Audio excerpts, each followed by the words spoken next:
Okay. ఈరోజు మనం Monday big boss nomination నుంచి మాట్లాడుకుందాం. అండ్ మండే నామినేషన్స్ వచ్చేసి బిగ్ బాస్ ఒక చిన్న టాస్క్ పెట్టారు. ఏంటంటే ఇటు సైడ్ హౌస్‌లో ప్రెజెంట్ 13 మెంబర్స్ ఉన్నారు. అండ్ ఇటు సైడ్ 13 డాల్స్ పెట్టారు.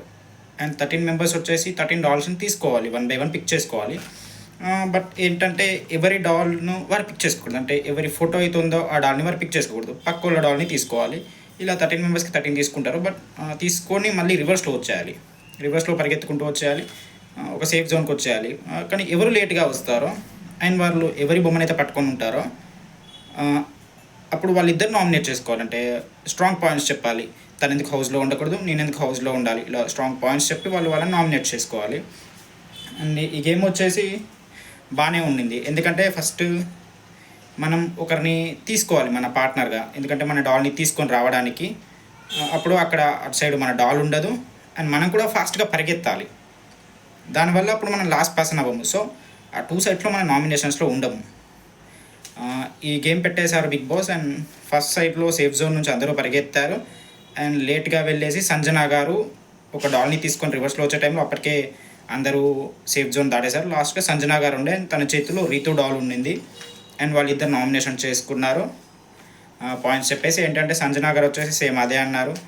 సేమ్ అదే బాండ్ అదే అండి, అన్హెల్దీ బాండ్ ఆ టైప్లోనే చెప్పారు. మీ వల్ల హౌస్లో ఒకరు ఎఫెక్ట్ అవుతున్నారు అండ్ వాళ్ళ గేమ్ ఎఫెక్ట్ అవుతుంది. మీ వల్ల ఒకరు మోకాళ్ళ మీద నిలబడి మరి ఈ నాకు సార్కి అందరికీ సారీ చెప్పాల్సి వస్తుంది. నేను అలా లేను, నా బాండ్స్ అన్ని కరెక్ట్గా ఉన్నాయి అని చెప్పేసి సంజనా గారు అన్నారు. అండ్ రీతు వచ్చేసి అండ్ సంజనా గారు ఇంకో పాయింట్ కూడా అన్నారు. మీ వల్ల ఇంకొకరు ఎఫెక్ట్ అవుతున్నారు హౌస్లో అండ్ ఇంకొకరు హెల్ప్ తీసుకుంటున్నారు మీరు గేమ్స్లో. మీ గేమ్ మీరు కంప్లీట్గా ఆడట్లేదు. మీరు 50% ఇస్తే ఇంకొక 50% పవర్ నుంచి మీకు వస్తుంది.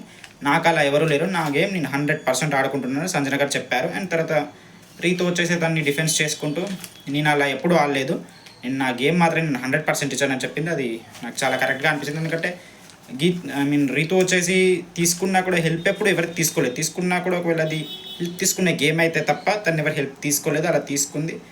ఏ స్ట్రాంగ్ పర్సన్ అయితే తనకి హెల్ప్ చేస్తాడు అనుకుందాం, వాళ్ళని తీసుకుంది, గేమ్ గెలిచింది. అలా గెలిచింది తప్ప ఎప్పుడు పవన్ మీద కంప్లీట్గా గేమ్స్లో తను డిపెండ్ అవ్వలేదు. తన కోసం పవన్ని ఓడిపోవని కూడా ఎప్పుడు చెప్పలేదు. అది చాలా వ్యాలిడ్గా అనిపించింది. ఎందుకంటే తను సంజన చెప్పిన వీటిలో తను అలా లేదు. తన గేమ్ 100% ఆడుతుంది. తను పవన్ గేమ్ నేమ్ స్పాయిల్ చేయట్లేదు. అలా తను డిఫెన్స్ చేసుకుంది. అండ్ కంప్లీట్గా ఈవెంట్లో వచ్చేసరికి దివ్య సంచాలకుగా ఉండి టీమ్ లీడర్ కెప్టెన్ తను చెప్పేశారు. ఇద్దరు ఎవరు మీరు నామినేట్ చేద్దాం అనుకుంటారు, ఎవరు వాళ్ళ పాయింట్స్ అనేవి వ్యాలిడ్గా ఉన్నాయంటే దివ్య వచ్చేసి సంజన నామినేట్ చేసేసింది, రీతుని సేవ్ చేసేసింది. అలా ఫస్ట్ గేమ్లో వచ్చేసి ఫస్ట్ నామినేషన్ సంజన అయిపోయింది. అండ్ ఇప్పటి వరకు ఇదంతా ఓకే. అసలు రచ్చ ఇప్పుడు స్టార్ట్ అయింది. ఏంటంటే సెకండ్ టైం ఓకే అందరు వెయిట్ చేస్తున్నారు. ఇప్పుడు అందరికీ గేమ్ గురించి ఒక ఐడియా వచ్చేసింది ఎలా ఆడాలని. అండ్ ఒకరిని చూస్ చేసుకున్నారు. నువ్వు ఆడాలితే నేను నీ డాల్ తెస్తా, మన ఇద్దరం స్పీడ్గా ఉంటామని. ఇక్కడ ఒక చిన్న ప్రాబ్లం వచ్చిందండి. ఇక్కడ బర్నీ గారిని కూడా ఎవరు తీసుకోకుండా అది కూడా పక్కన పెట్టేసి, ఎందుకంటే బర్నీ గారు కొంచెం ఇంజూర్ అయినట్టుంది. ఇంజూర్ అంత స్పీడ్గా ఉరకలేదు, తన టీంలోకి ఎవరిని తీసుకోలేదు.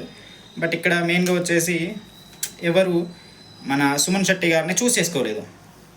ఎందుకంటే ప్రాక్టికల్స్ మాట్లాడుకుంటే సుమన్ గారు కొంచెం షార్ట్గా ఉంటారు అండ్ కొంచెం స్పీడ్గా కూడా పరిగెత్తలేరని చెప్పేసి తన దగ్గరికి ఎవ్వరు రాలేదు. అండ్ అలాగే తనుజ కూడా నాకు ఎవరి హెల్ప్ వద్దనింది. ఇలా వాళ్ళిద్దరి మధ్యలో ఉన్నది. తనుజాకి రాము కూడా అడిగాడు, అక్క నేను తేనామిడాలని. బట్ అప్పటికే తనుజ ఇరిటేట్ అయిపోయింది బాండ్స్తో. సో తను వద్దనింది. యాజ్ ఇట్ ఈస్ అది మనం ఎక్స్పెక్ట్ చేసింది. తను ఇప్పటి నుంచి ఎవరి హెల్ప్ తీసుకోవద్దు అనుకుంటుందని. ఓకే అది అలా అయిపోయింది. సో ఇక్కడ ఏమైందంటే తనుజాకి సుమన్ శెట్టి గారికి మాట్లాడుకున్నారు. సుమన్ గారు ఏమన్నా ఫస్ట్ సుమన్ గారే వెళ్ళారు. తనుజ నేను డాల్ పిక్ చేస్తాను, తనుజ కూడా ఓకే అన్న పిక్ చేయండి అనింది. అలా ఇద్దరు అనుకున్నారు. బజర్ స్టార్ట్ అయింది, ఇద్దరు పరిగెత్తారు. బట్ అంతా ఓకే. ఇక్కడ ఏంటంటే వాళ్ళందరూ డాల్స్ పిక్ చేసుకున్న తర్వాత రిటర్న్ వెళ్ళేటప్పుడు రితును సుమన్ శెట్టి అన్నగారు వీళ్ళిద్దరూ డాష్ ఇచ్చుకున్నారు. అంటే తగిలారు, ఎవరెవరికి తగిలారో తెలీదు, అది కెమెరాస్లో అంత క్లియర్గా లేదు, కింద పడ్డారు. రితు కొంచెం యాక్టివ్గా ఉండడం వల్ల స్పీడ్గా లేసింది, పరిగెత్తింది సేఫ్ జోన్లోకి. బట్ ఇక్కడ సుమన్ అన్నగారు కొంచెం తన ఎబిలిటీ కొంచెం తక్కువ ఉండడం వల్ల అది మనం ఏమనలేము, కొంచెం లేట్గా వెళ్ళి తను లాస్ట్ పర్సన్ అయిపోయారు. సో తను నామినేషన్లోకి వచ్చారు. అండ్ తన దగ్గర ఉన్న డాల్ కూడా తనుజాది అయిపోయింది. సో వాళ్ళిద్దరూ ఒకరికొకరు హెల్ప్ చేసుకుందాం అనుకున్నారు. But it's a God craze. మనం ఏం చేయలేము, ఇదంతా బిగ్ బాస్ గేమ్స్ అంటేనే ఇలా ఉంటాయి. బట్ వాళ్ళిద్దరే ఇప్పుడు ఒకరినొకరు నామినేషన్ చేసుకోవాల్సిన పరిస్థితిలోకి వచ్చారు. అలా అయ్యింది. సో తర్వాత కొంచెం బ్రేక్ ఇచ్చారు బిగ్ బాస్ గారు, నామినేట్ చేసుకునే పాయింట్స్ డిస్కస్ చేసుకోమని ఆ టైప్లో. అప్పుడు నాకు అనిపించింది చాలా బాగా ఫీల్ అయ్యారు సుమన్ శెట్టి సుమన్ బాగా ఫీల్ అయ్యారు. ఇప్పుడు అనవసరంగా నేను హెల్ప్ చేద్దాం అనుకున్నాను, ఇప్పుడు తనని నామినేషన్లో పెట్టాల్సి వస్తుంది అని తను చాలా ఫీల్ అయ్యారు. అసలు తీసుకోలేకపోయారు అది. అండ్ అందరూ వచ్చి తనని కన్సల్ట్ చేశారు, వర్ణి గారు, రాము గారు, మాన్యువల్, సాయి, ఆఖరికి తనుజ కూడా చెప్పింది, అన్న మీరు ఫీల్ అవ్వకండి, ఇప్పుడు ఇంకా మనం ఆర్గ్యూ చేసుకోవాలి, ఇంకా మనం ఆర్గ్యూ చేసుకోలేదని చెప్పింది. అండ్ ఇక్కడ మనం గుర్తుంచుకోవాల్సింది, అంత ఫీల్ అవ్వాల్సిన అవసరం లేదండి. ఎందుకు, ఐ మీన్ నామినేషన్స్ అంటే ఎలిమినేషన్స్ ఏం కాదు. ఎండ్లోకి వెళ్ళి మీకు పవర్ ఉంటే, కెపాసిటీ ఉంటే, మీకు ఫ్యాన్ బేస్ ఉంటే మళ్ళీ రివర్స్లో వస్తారు. దాంట్లో అంతా ఫీల్ అవ్వాల్సిన అవసరం లేదు. మీరు మీ గేమ్ ఆడారు, అయ్యారు. బట్ అక్కడ మేబీ తను ఫీల్ అయింది ఒకటే పాయింట్ గురించి నాకు అనిపించింది, ఏంటి ఒకరి కోసం స్టాండ్ తీసుకుందాం అనుకున్నారు, బట్ వాళ్ళనే తన వల్ల గేమ్లో ఓడిపించేసి బ్లేమ్ చేయాల్సి వచ్చిందని. ఓకే, అది ఓకే అనుకున్నాను నేను, దానికోసం ఫీల్ అయ్యారని నాకు అనిపించింది. అలా అయిపోయింది. గేమ్లో కూడా రీతో వచ్చేసి కొంచెం దెబ్బ తగిలింది, అది కింద పడడం వల్ల కూడా. ఓకే, అది తను మటే రికవర్ అయిందని చెప్పారు పవన్ వచ్చేసి. ఓకే, తను స్ట్రాంగ్, పక్కన పెట్టేది. ఇక్కడ నామినేషన్స్ ఇది నాకు అసలు నచ్చలేదండి. నామినేషన్ చేసుకోమన్నారు, అది ఇంకా మనం చెప్పలేము. ఒకరి కోసం ఒకరు నిలబడదామనుకున్నారు, అపోజిట్ అవ్వాల్సి వచ్చింది, నామినేషన్ చేసుకోవాల్సి వచ్చింది. నామినేషన్స్ ఏంటి అసలు, బిగ్ బాస్ ఏమని చెప్పారు, ఆపోజిట్ పర్సన్ కంటే మీరు ఎందుకు బెటర్ ఉండాలనుకుంటారు, ఒక 2 పాయింట్స్ చెప్పండి, 2-3 పాయింట్స్ చెప్పండి. ఆపోజిట్ పర్సన్ ఎందుకు వీక్ అది చెప్పండి అన్నారు. చాలా క్లియర్గా చెప్పేశారు, ఆపోజిట్ పర్సన్ మీరు ఎందుకు నామినేట్ చేస్తున్నారు, అందుకని మీరు ఎందుకు బెటర్ ఇది చెప్పమన్నారు. సుమన్ గారిని మొదలు పెడితే ఫస్ట్ తనుజగా స్టార్ట్ చేశారు. తనుజ చాలా సేఫ్గా ఆడింది, అంటే చాలా సేఫ్గా ఆడింది. మేమిద్దరం బాగుండాం, మా కోసం ఎవరు లేకుండే, మేమిద్దరం అక్కడ కొలాబరేట్ అయ్యాం. బట్ నేనేం చేయలేకపోతే తను నామినేట్ చేయడానికి కూడా సుమన్ నా దగ్గర పాయింట్స్ లేకుండే. బట్ నేనేం చెప్తున్నానంటే, నా వల్లే ఇంకా లాస్ట్ వీక్లో నేను నామినేట్ చేయడం వల్ల తను నామినేషన్స్ బయటకు రావడానికి స్ట్రాంగ్గా ఉన్నారు, యాక్టివ్గా ఉన్నారు. బట్ నేను తనకంటే యాక్టివ్గా ఉన్నాను. తను ఏ పాయింట్స్లో మాట్లాడాలో అక్కడే మాట్లాడుతున్నారు, వేరే టైమ్స్లో కొంచెం స్లోగా ఉంటున్నారు.